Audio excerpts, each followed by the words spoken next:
Welcome back to Inside Wrestling. I'm Wayne Young, and we've kind of lost our audience here. They've all gone off to other things. Well, they're at the souvenir stand. They're at the souvenir stand. Trying to buy some T-shirts. Concession stand. They're putting a show together backstage. Of course, as you can see, the crowd is starting to filter in at Louisville Gardens. A very exciting night. It's the Night of the Demon.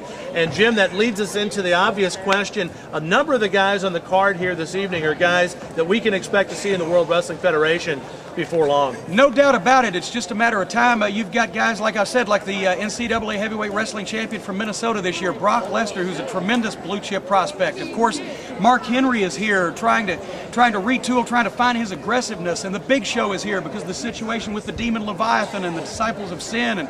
And Big Show also realizes if he's training with these young guys, if he wants to run with the big dogs, he's got to get up off of the porch, and he's going to have an advantage when he goes back to the WWF, because when this invasion comes, and I'm talking about the homegrown guys like the Damager and Iron Man Rob Conway and Flash and Mr. Wrestling Nick Dinsmore, who was awarded a WWF deal after he beat Al Snow at the Rock and Rumble this summer. And we're talking about guys like Slash and Damien, the current Southern Tag Team champions, and of course the Suicide Blondes, who are a tremendous tag team, in addition to the WWF developmental roster like Slick Robbie D, and of course you've got Shelton Benjamin, who is a tremendous prospect, also from Minnesota, was a teammate of Brock Lesnar's, and the Collector, the 1993 NCAA heavyweight champion, Rico Constantino, an American Gladiators champion. We can go on and on with the fact that these guys have tremendous athletic credentials, and they are going to be in that spot very soon. What about one of the feature matches tonight, the hardcore match between Black and Trailer Park Trash?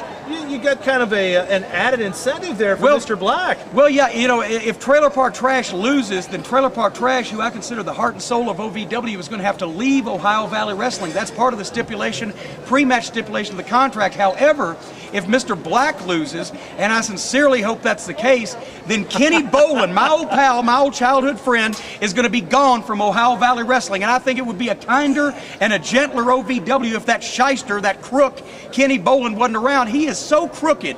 As a matter of fact, if he, you know how you can tell when his lips are moving? How? Or how he's lying? When his lips are moving, he's lying. Oh, and that's what, and of course we have, without further ado. That's about enough. I've heard you run your mouth about enough. Oh, You've ran about every star. You've mentioned every star in Ohio Valley. You haven't mentioned Kenny the King Bolin. Well, you're going to mention him now, and yeah, you've done your damnedest to get me out of Ohio Valley ever since you've come here. You fired me from the broadcasting spot. Yeah, you know, let me tell you something. You know why I always wanted to get you out of OVW? How long have I known you? 25 years. 25 stinking years. And for 25 years, I've had to be the guy to make excuses for you. I've had to be the guy every time you piss somebody off. I've had to be the guy to say, oh, Kenny's an okay guy. There's nothing wrong with Kenny. He means well at heart. You know how he got in the wrestling business? I'm going to tell you how he got in the wrestling business. Wait a minute. Hold on. I'm going to tell you something about this guy. He got in the wrestling business by calling Danny Davis up at OVW and saying, you would be doing Jim Cornette a personal favor. You're damn right he would. would. Wrestling business. And I made Ohio Valley Wait a minute. Wait a minute. I'll throw chairs out of the way.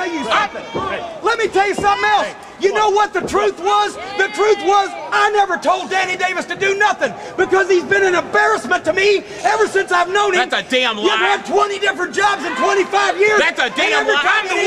I'm the one to bail you out. I'm the one that made you, for crying out loud. I'm the one that gave the Midnight Express the music. Oh, you buried me. You buried me for the 17 years you've been in the business. Every time I had a chance to make a name for myself, and you had Wait a minute. You never did it. Wait a minute. You always said I gave you. Hold on. Don't pitch nowhere. I feel terrible. I gave him $5,000.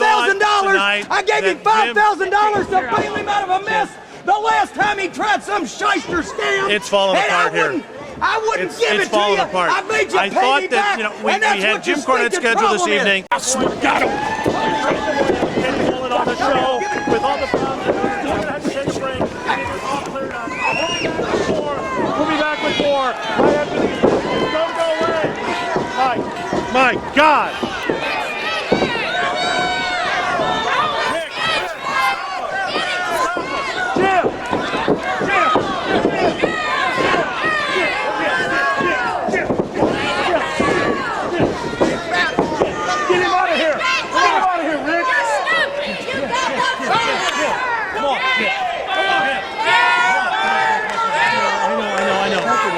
Hey, come on. Get him out of here. Get him out of here. Go.